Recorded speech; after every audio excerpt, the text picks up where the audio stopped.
ஒரு நகரத்தை புனித நகரமாக அரசாங்கம் அறிவிக்க வேண்டுமென்றால் அந்த நகரம் பின்வரும் தகுதிகளை பெற்றிருக்க வேண்டும். நம்முடைய வடலூர் அந்த தகுதிகளை பெற்றிருக்கிறதா என்பதை முதலில் பார்ப்போம். 1. ஆன்மீக முக்கியத்துவம் மற்றும் அந்த நகரம் ஒரு மகான் அல்லது மத மரபின் மையமாக இருக்க வேண்டும். 2. வரலாற்று முக்கியத்துவம், வரலாற்று சம்பவங்கள் அல்லது பாரம்பரிய நினைவு சின்னங்கள் இருக்க வேண்டும். 3. பெரும் யாத்திரை தலம், ஆண்டுதோறும் லட்சக்கணக்கான பக்தர்கள் வருகை தரும் இடமாக இருக்க வேண்டும். 4.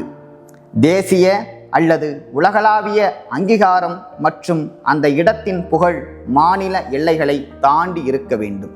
5. பாரம்பரிய பாதுகாப்பு, பழமையான கட்டிடங்கள், வழிபாட்டு தலங்கள், கலாச்சார மரபுகள் பாதுகாக்கப்பட வேண்டும். 6. சமூகம் மற்றும் ஆன்மீக தாக்கம் பெற்று இருக்க வேண்டும். அந்த நகரம் மனிதநேயம், சமத்துவம், அமைதி போன்ற உயர்ந்த கொள்கைகளை பரப்பி இருக்க வேண்டும்.